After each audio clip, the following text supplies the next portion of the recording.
João capítulo 6, versículos 15 a 21.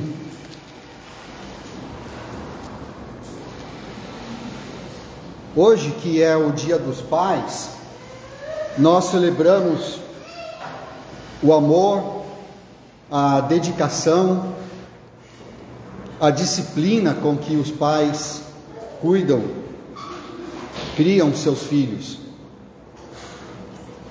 E às vezes os pais, eles, por conta do seu trabalho, por conta da agitação do trabalho, muitos pais viajam para trabalhar, eles acabam ficando ausentes do lar.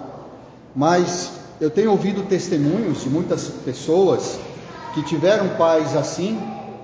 Um pai, por exemplo, que é caminhoneiro, que tem que viajar e ficar 15 dias fora, ou um pai que é aquele homem de negócios que tem que viajar para conferências e vendas e coisas assim, mas que quando ele está em casa, o pouco tempo que ele tem para ficar com os filhos, ele se dedica, é um tempo de qualidade. Então, às vezes, o tempo pequeno, mas de qualidade, ele faz compensar aquela ausência.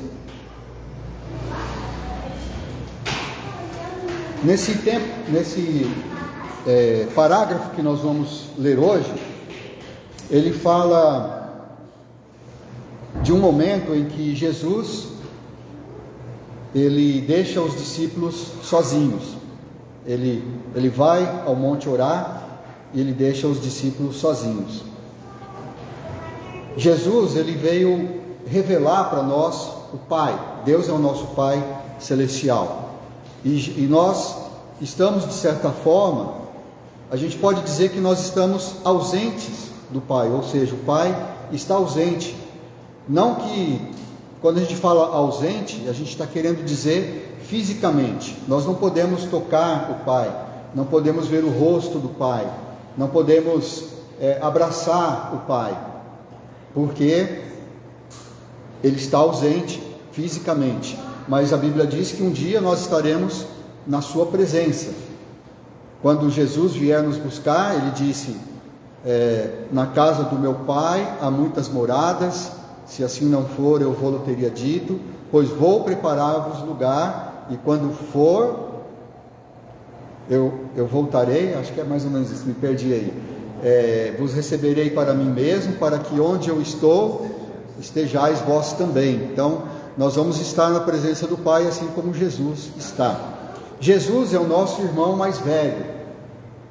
Ele nos possibilitou fazermos parte da comunhão com o Pai, e todos nós juntos, como uma só família, um só corpo, pelo sacrifício que Ele fez por nós, de morrer na cruz por nós. Então, o próprio Jesus, Ele ficou algum tempo conosco aqui na terra, Ele veio revelar o Pai, mas Ele também partiu, Ele também voltou para o céu, e hoje nós estamos ausentes da presença do Senhor. Novamente, é claro, Ele não nos deixou desamparados, porque o Espírito Santo está conosco, mas nós queremos um dia poder tocar em Jesus, abraçar Jesus, como a gente cantou naquela música das nuvens negras, fazer a Ele 1000 perguntas e ouvir as lindas respostas que Ele vai nos dar. Mas hoje nós estamos ausentes. Nós sentimos a Sua presença, nós cremos que Ele está reunido aqui conosco, porque estamos reunidos em nome dEle, mas nós queríamos estar fisicamente na Sua presença. Aqui então, nesse parágrafo, por que nós podemos nos perguntar, por que Jesus deixou os discípulos irem sozinhos a atravessar o mar e enfrentar uma tempestade, enfrentar tribulações?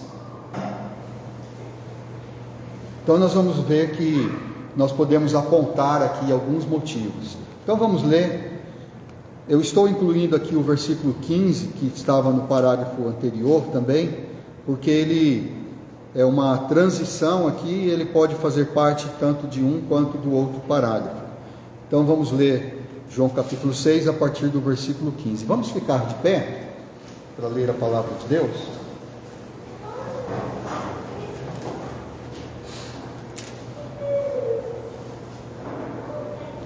Sabendo, pois, Jesus que estavam para vir com o intuito de arrebatá-lo para o proclamarem rei, retirou-se novamente sozinho para o monte. Ao descambar o dia, os seus discípulos desceram para o mar e, tomando um barco, passaram para o outro lado, rumo a Cafarnaum. Já se fazia escuro e Jesus ainda não viera ter com eles, e o mar começava a empolar-se, agitado por vento rijo que soprava. Tendo navegado uns 25 a 30 estádios, eis que viram Jesus andando por sobre o mar, aproximando-se do barco, e ficaram possuídos de temor. Mas Jesus lhes disse: Sou eu, não temais. Então eles, de bom grado, o receberam, e logo o barco chegou ao seu destino. Vamos orar? Obrigado, nosso Deus, porque Tu estás conosco em espírito. Desejamos, Senhor, estar na Tua presença fisicamente. Sabemos que isso vai acontecer quando nós morrermos e irmos para o céu, ou se estivermos vivos quando o Senhor Jesus vier nos buscar. Obrigado, Senhor, por essa bendita esperança. E hoje, Senhor, enquanto sentimos a Tua falta, não podemos sentir a Tua presença da forma como gostaríamos, mas sabemos que Tu estás trabalhando em nossas vidas, Tu estás nos formando no caráter, Tu estás nos preparando para aquele dia, quando nós estaremos no céu contigo. Tu abençoe, Senhor, esta meditação, que seja, Senhor, para o nosso crescimento e para a Tua glória. Em nome do Senhor Jesus. Amém. Podeis assentar.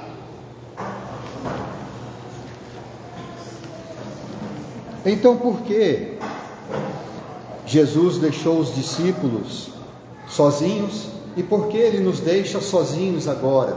Sozinhos, entre aspas. Por que Ele está ausente? Então, o primeiro motivo que nós podemos indicar aqui está nos versículos 15 a 17, quando diz que Jesus subiu ao monte e ficou sozinho ali, né? Ele subiu para orar e deixou que os discípulos descessem ao mar. Já estava escurecendo e eles então tomaram o barco e partiram para Cafarnaum. E já estava escuro e Jesus ainda não tinha ido com eles. Então eles esperaram, mas Jesus não veio. Eles então pegaram o barco e voltaram para Cafarnaum, que era de onde eles haviam partido.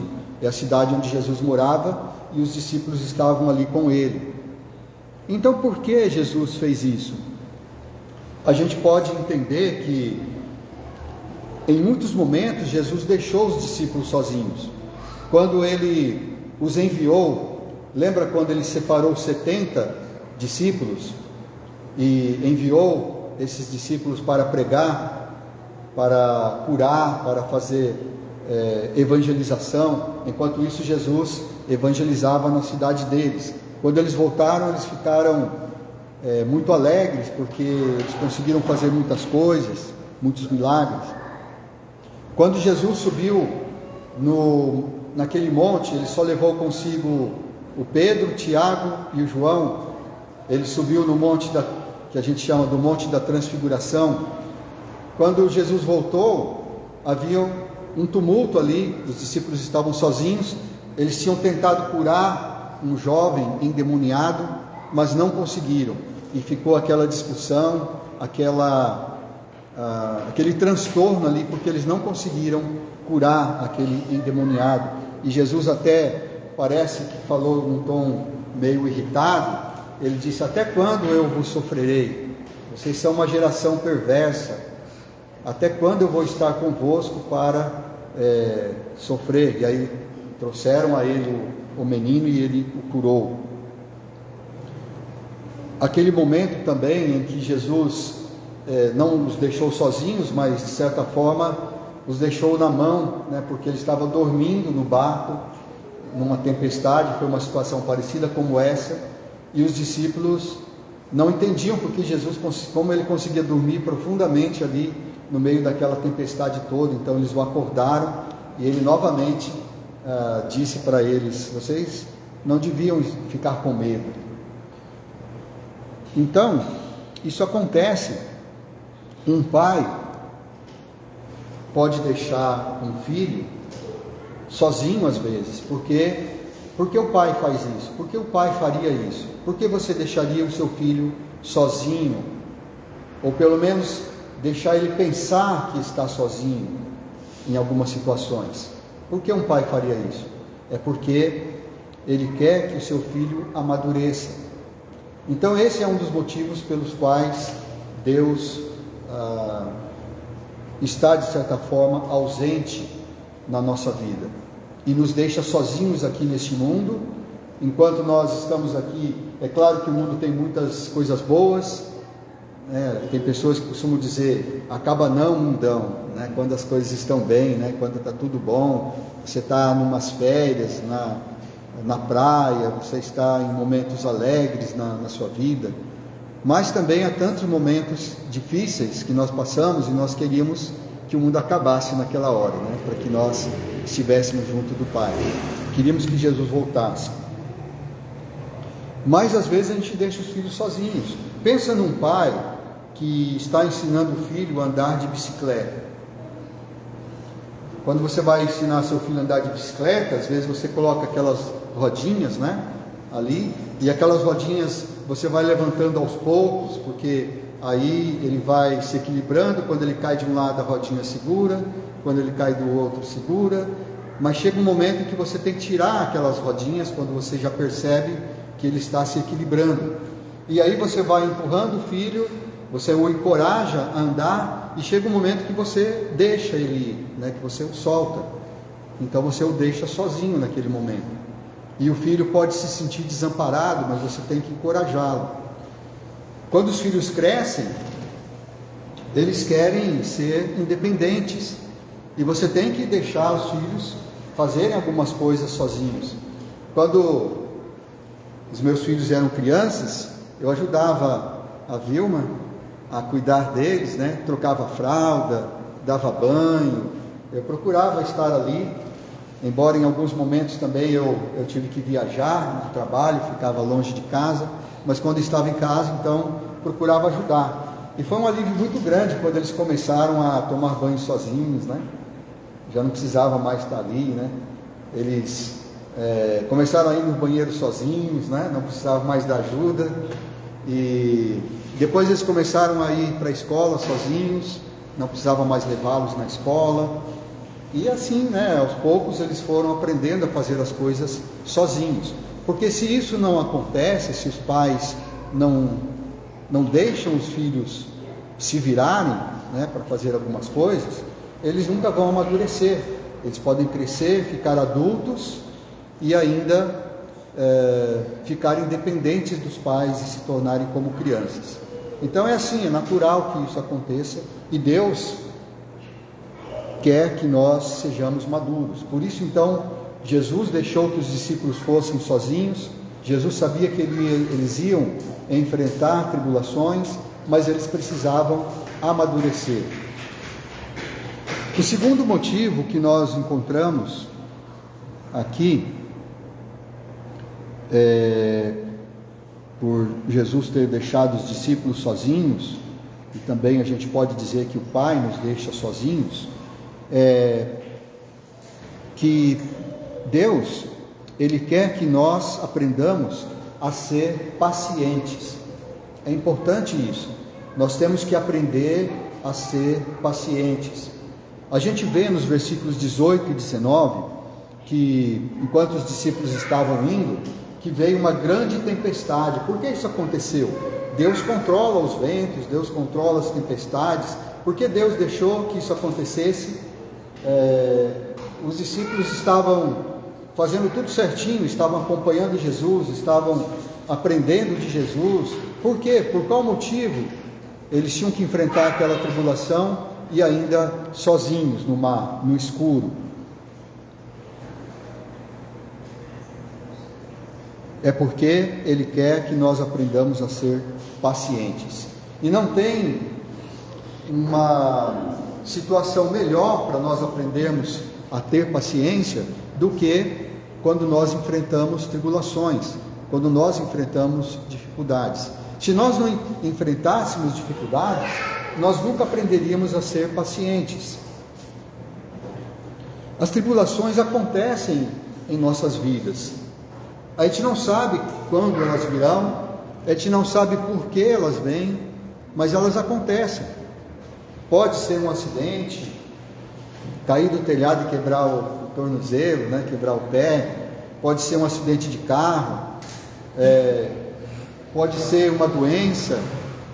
Tantas coisas que vêm em nossas vidas. Algumas coisas são pequenas, mas são capazes de nos deixar muito atribulados, muito ansiosos. Outras coisas são grandes e nós pedimos oração, nós não sabemos como que vamos enfrentar esse tipo de dificuldade, mas a Bíblia nos ensina a sermos pacientes na tribulação. A gente pede para Deus paciência, Deus nos dá paciência, mas Deus nos diz: sede pacientes. Deus coloca a responsabilidade sobre nós. Nós é que temos a responsabilidade de sermos pacientes na tribulação. Quando a gente pensa em um homem paciente, a gente pensa em que homem que a gente pensa na Bíblia? Jó, Jó é o símbolo do homem paciente, A gente muitas vezes diz: eu queria ter a paciência de Jó. Deus, me dá a paciência de Jó. Porque Jó realmente foi paciente. E a tribulação que ele enfrentou foi terrível. Eu não consigo imaginar se eu estivesse na situação do Jó. A Bíblia diz aqui, em Jó 1:22, logo no começo ali, quando ele perdeu os filhos, ele perdeu os bens, perdeu tudo que ele tinha, os servos. Ali em 1:22 diz assim: em tudo isto Jó não pecou, nem atribuiu a Deus falta alguma. Então, quando ele viu que tinha perdido tudo, ele disse aquela famosa frase, eu vim nu, quando eu nasci da minha mãe, e eu vou voltar nu ao túmulo. Deus me deu e Deus tirou. Então, seja bendito o nome do Senhor. Então, ele não pecou na tribulação. Mas aí, o diabo apertou mais, Falou: não, Deus. Ele sabe que, você vai dar tudo de volta para ele. Então, vamos fazer mais um teste com ele, só mais um teste. Vamos tirar a saúde dele, vamos, pegar, esmagar ele, pisar, calcar com os nossos pés, Vamos fazer ele, triturar ele, vamos colocar ele na morsa, vamos torturá-lo, para ver se ele não vai blasfemar. E Deus disse: então vai, pode fazer isso, mas só não tira a vida dele. Aí, a mulher do Jó não aguentou, A mulher do Jó viu ele naquela situação, todo cheio de feridas, ali sentado no chão, no meio da poeira, no meio da terra ali, de cabeça baixa. Olhava assim o Jó, só faltava ele morrer. Só faltava ele morrer. E a esposa dele não aguentou. Ela disse: Jó, amaldiçoa a Deus e morre logo, para acabar com esse sofrimento. Por que você está sofrendo desse jeito?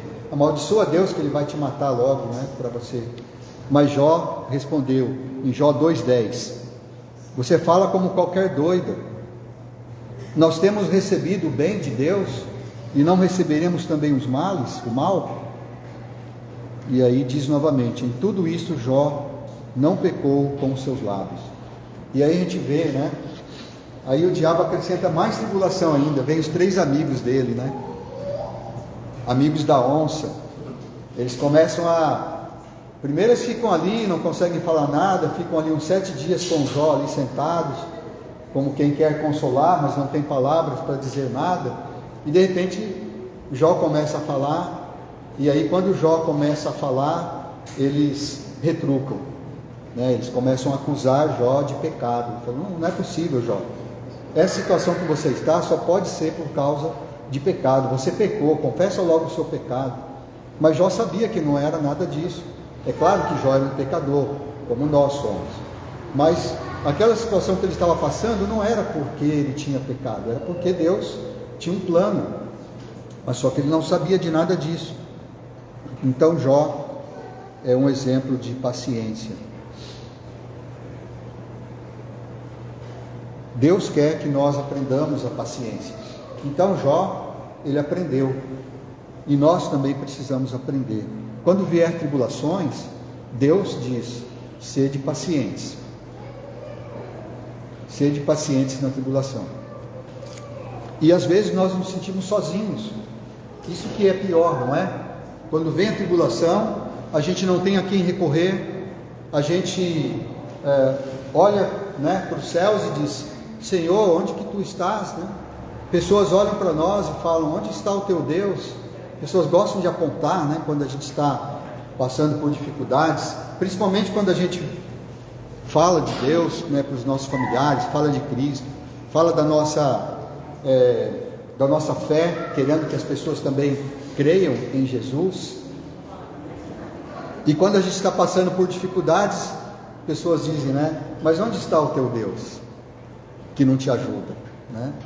Então a gente se sente sozinho, mas é porque Deus quer que nós tenhamos paciência.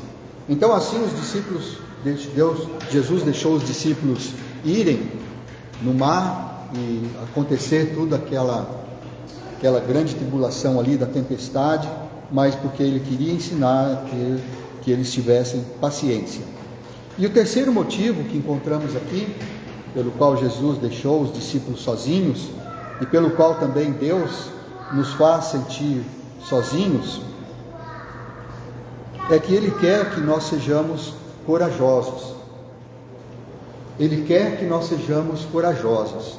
Aqui nos últimos versículos, nos versículos 20 e 21, diz que num determinado momento, como se não bastasse ali a escuridão, a tempestade, aquele medo deles afundarem, né, deles naufragarem naquela grande tempestade, eles ainda viram Jesus andando nas águas, né, andando sobre o mar. Imagina a visão, né, que eles tiveram, né, no meio de tudo aquilo, eles viram alguém andando ali, né, eles acharam que era um fantasma, né, e eles ficaram com medo, né, eles tremeram de medo. Mas Jesus se aproximou e disse, não temais, sou eu. Aí então eles reconheceram Jesus, o receberam e logo passou a tempestade e eles chegaram no seu destino. Então aquele pequeno momento ali que eles sentiram medo, aquele pequeno momento em que eles estavam ali, era por um propósito. Jesus queria que eles fossem corajosos. Deus quer que nós sejamos corajosos, e por isso Ele nos deixa às vezes passar por momentos assim, e às vezes Ele deixa que nós nos sintamos sozinhos, que nós pensemos que nós estamos sozinhos, mas na verdade não estamos. Ele está de longe observando, Ele está só como um pai querendo que os filhos aprendam. E vocês já perceberam como a gente tem medo de tantas coisas absurdas, né? Tantas coisas que não era para a gente ter medo, mas a gente fica com medo.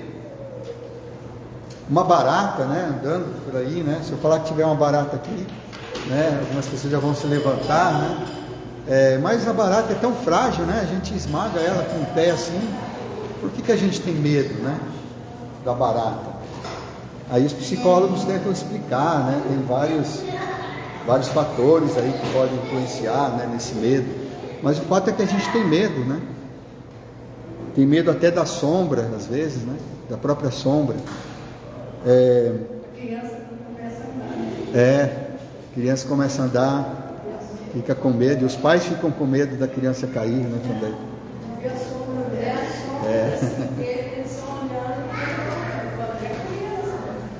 Mas a Bíblia diz que Deus cuida das crianças e dos bêbados, né? A gente vê os bêbados andando por aí, cada coisa, né? Como que não se machucam, né? E as crianças também, né? Mas, uma vez quando eu era carteiro, né? Eu pregava cartas, eu às vezes entrava nas casas, né? A pessoa não tinha aquela caixinha do correio, então eu entrava, se o portão estava encostado, eu entrava, colocava a carta lá, né? E saía. Uma vez eu passei numa casa, era ali na Jardim, parece que é na Vila Imperial ali. Eu entrei, né? Eu passei para entregar a carta, não tinha caixinha e o portão estava só encostado. Eu entrei, né? Coloquei a carta para colocar a carta ali na varanda. E quando eu entrei, eu olhei assim, atrás do carro tinha um cachorrão enorme, né? E quando o cachorro me viu, ele se levantou assim. Eu levei um susto, né? Joguei a carta assim, saí correndo, né? Abri o portão, saí, né? Olhei, fiquei aliviado, né? Quando eu consegui sair. Quando eu olhei para trás, o cachorro estava correndo para o outro lado. Ele estava com mais medo do que eu, né? Coitado do cachorro, ele assustou mais do que eu, né? Eu corri para um lado, ele correu para o outro. Então, às vezes a gente tem medo de coisas que a gente não precisava ter medo. E na nossa vida é assim, Deus, ele fica tentando nos ensinar para que nós não tenhamos medo. Eu gosto muito daquele versículo em que Jesus fala, não temais, ó pequenino rebanho, porque Deus vos agradou de dar a vocês o seu reino. Eu esqueci que versículo é esse, mas depois vocês podem me ajudar. O endereço dele,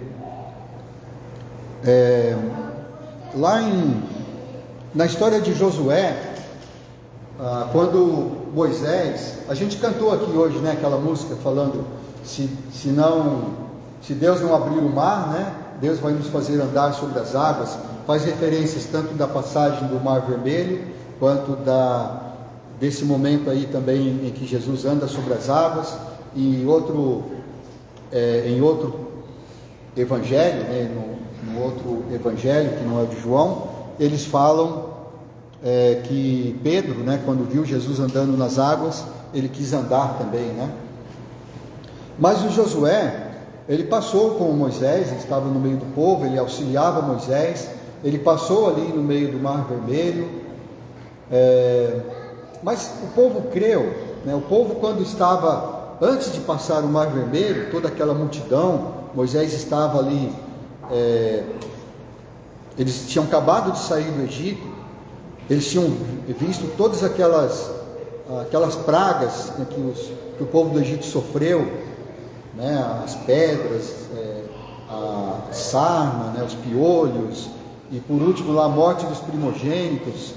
Quando houve a morte dos primogênitos, o povo do Egito expulsou, né, praticamente mandou eles embora. Tudo que eles pediram, eles deram. Dá essa joia aí para mim, pode levar, né? Vai embora logo, né? Eles levaram muitas coisas, né? A Bíblia diz que eles despojaram os egípcios. Tudo que eles pediram, os egípcios deram para eles. Eles foram embora, presenciaram tudo aquilo. Mas logo veio o medo, logo veio o temor. Por quê? Eles perceberam que já no dia seguinte, Faraó se arrependeu de ter deixado eles irem embora, e eles se viram encurralados. Eles estavam no meio das montanhas, na frente deles só tinha o mar, e eles olharam de longe e viram o exército de Faraó vindo de encontro a eles. Eles ficaram apavorados, falaram, e agora, né? Eles até disseram assim, olha, você nos trouxe aqui para a gente morrer no mar, né? Para a gente morrer aqui no deserto. Mas aí Deus disse para Moisés, olha, fala para o povo se calar e caminhar, né? Você levanta a sua vara, né?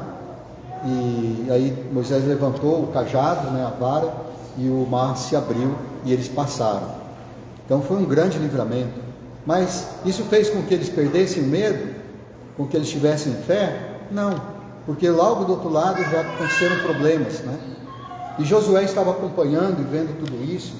E quando Moisés partiu, 80 anos depois, todas aquelas coisas aconteceram, Moisés era como um pai para aquele povo lá, né? Moisés até disse: Deus, eu não gerei tantos filhos assim, né? Por que o Senhor faz com que eu carregue esse povo nas costas, né? Ele reclamava muitas vezes que o povo murmurava, era um grande peso para Moisés. Mas ele fez muito bem o seu trabalho, ele foi como um pai para eles. E é claro que foi como um pai também para o Josué. E quando Josué foi para substituir Moisés, Moisés já tinha recebido a triste notícia de que ele ia morrer. Lá em Deuteronômio 31:7, diz que ele chamou, né, Moisés chamou Josué e disse, entre outras coisas, ser forte e corajoso. Disse para ele, exortou, você tem que ser forte e corajoso, porque eu vou embora, eu vou partir, eu vou morrer, e você vai cuidar desse povo agora. Você que vai fazer eles atravessarem o Rio Jordão, e você vai fazer eles conquistarem a terra prometida. Você vai ser o general que vai comandá-los na batalha. Será que Josué era corajoso? Mas Moisés disse para ele, você tem que ser forte e corajoso.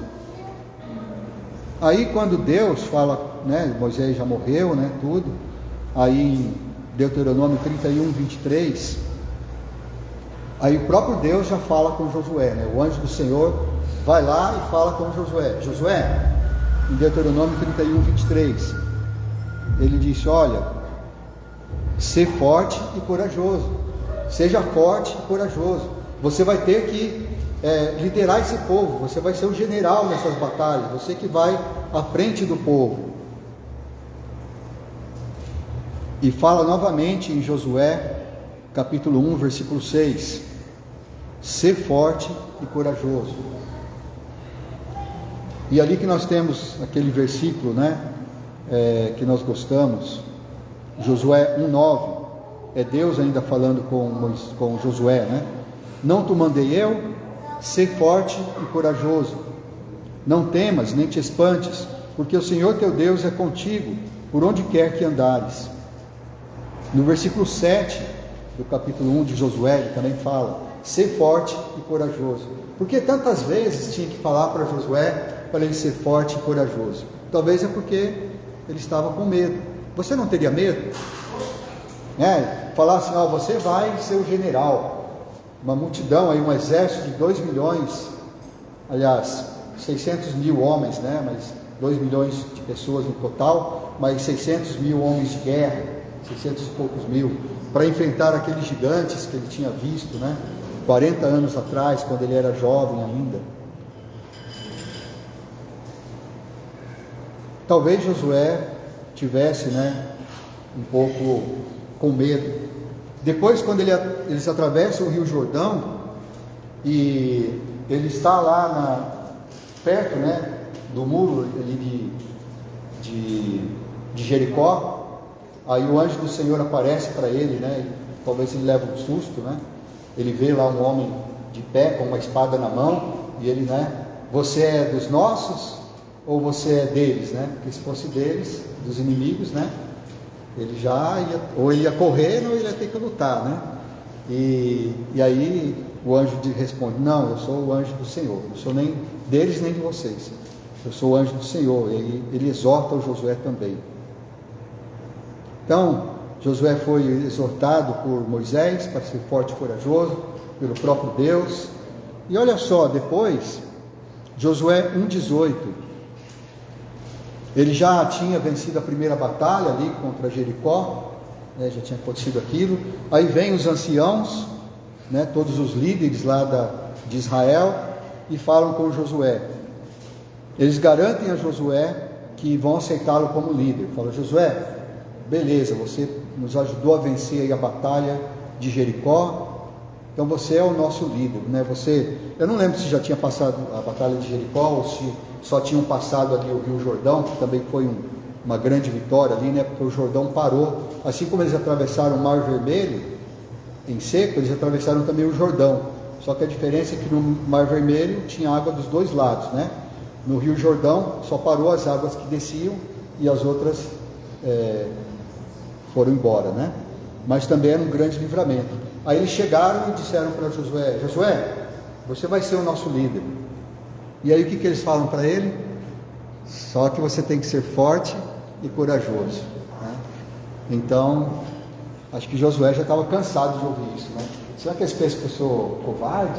Será que eles pensam que eu sou medroso? Por que eles ficam, né, sempre me falando? Mas é isso, né? Deus quer que nós sejamos fortes e corajosos. Jesus muitas vezes repreendeu os seus discípulos, reprovou, porque eles estavam sendo tímidos, né? Ou seja, estavam com medo. E ele os chama: por que vocês estão com medo? Vocês são homens de pequena fé. Lá em Mateus 6,30, Mateus 8,26, Mateus 14,31, 16,8, Marcos 4,40, Lucas 12,28. Em todos esses lugares, Jesus fala com seus discípulos, repreendendo-os, né? Porque eles não deviam ter medo.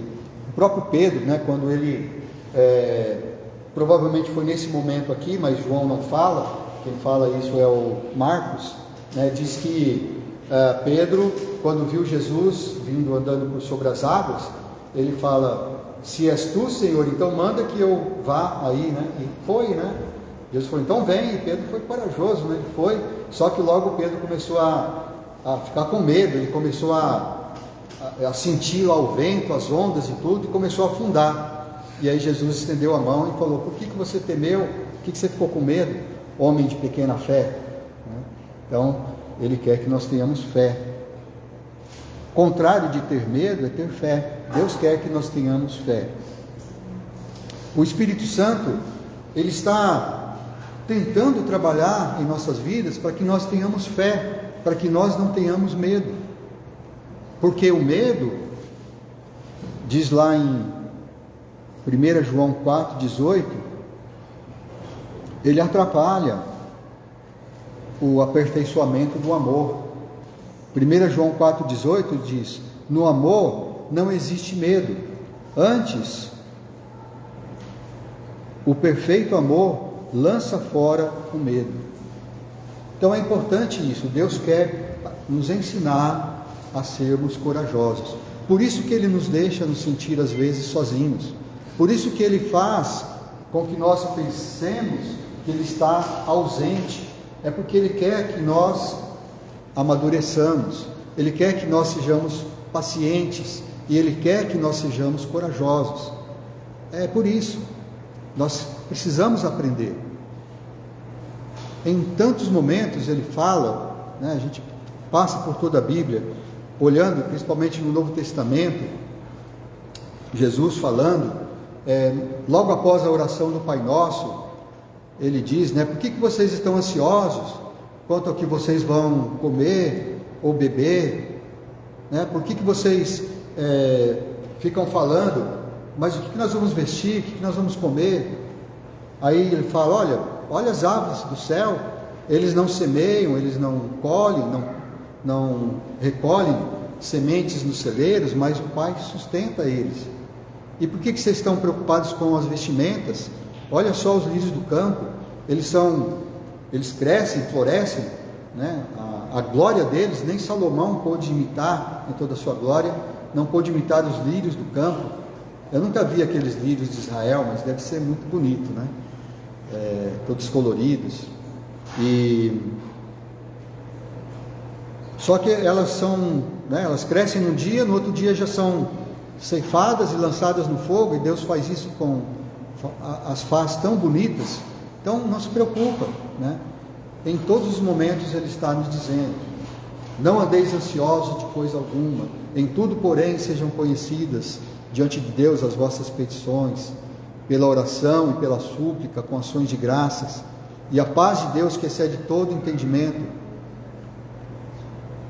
como que é? Guardará os vossos corações e as vossas mentes em Cristo Jesus. Então, Deus está trabalhando nas nossas vidas.